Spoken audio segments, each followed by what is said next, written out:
আসসালামু আলাইকুম রহমতুল্লাহি ওয়া বারাকাতুহু।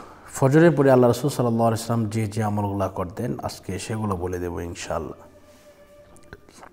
তো প্রথমত হচ্ছে আল্লাহ রাসূল সাল্লাল্লাহু আলাইহি ওয়াসাল্লাম যখন নামাজ শেষ করতেন, ফজরের নামাজ শেষ করার পরে উনি সূর্য ওঠার আগ পর্যন্ত কিন্তু জায়নামাজের মধ্যে বসে থাকতেন এবং জায়নামাজের মধ্যে বসে থেকে উনি এই আমলগুলো করতেন, করার পরে এরপরে উঠতেন। তো প্রথমে আল্লাহ রাসূল সাল্লাল্লাহু আলাইহি ওয়াসাল্লাম ফরজ নামাজ শেষ করার পরে বিসমিল্লাহ সহ সূরা ফাতিহা একবার পড়তেন, বিসমিল্লাহ সহ সূরা ইখলাস 3 বার পড়তেন, কয়েকবার দুরূদ শরীফ পড়তেন, এরপরে সুবহানাল্লাহ 33 বার, আলহামদুলিল্লাহ 33 বার এবং আল্লাহু আকবার 34 বার এভাবে পড়তেন। তো পড়ার পরে আল্লাহ রাসূল সাল্লাল্লাহু আলাইহি ওয়াসাল্লাম উনি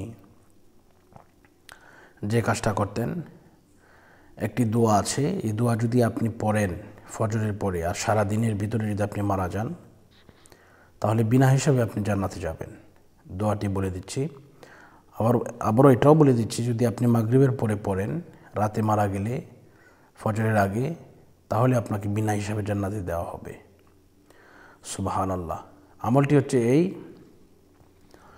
রাদিতু বিল্লাহি রাব্বা ওয়া বিল ইসলামি দীনা ওয়া বি মুহাম্মাদিন নাবিয়্যা ওয়া রাসূলা। আমি আবারও বলছি, রাদিতু বিল্লাহি রাব্বা ওয়া বিল ইসলামি দীনা ওয়া বি মুহাম্মাদিন নাবিয়্যা ওয়া রাসূলা। এই আমলগুলো আল্লাহ রাসূল সাল্লাল্লাহু আলাইহি ওয়াসাল্লাম করতেন। তো আমরা এই আমলগুলো করব। এরপরে আস্তাগফিরুল্লাহ রাব্বি মিন কুল্লি যামবি ওয়া আতুবু ইলাইহি লা হাওলা ওয়া লা কুওয়াতা ইল্লা বিল্লাহিল আলিয়্যিল আযীম।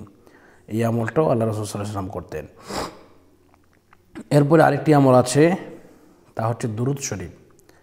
আল্লাহ রাসূল সাল্লাল্লাহু আলাইহি ওয়াসাল্লাম তো নিজের দুরূদ নিজে পড়তেন, এজন্য আমরা উম্মত হিসাবে আমাদেরকে দুরূদ শরীফ পাঠ করতে হবে। আপনি কমপক্ষে সাল্লাল্লাহু আলাইহি ওয়াসাল্লাম, এটা কমপক্ষে এই দুরূদ শরীফখানা আপনি 100 বার অথবা 99 বার আপনি পাঠ করবেন।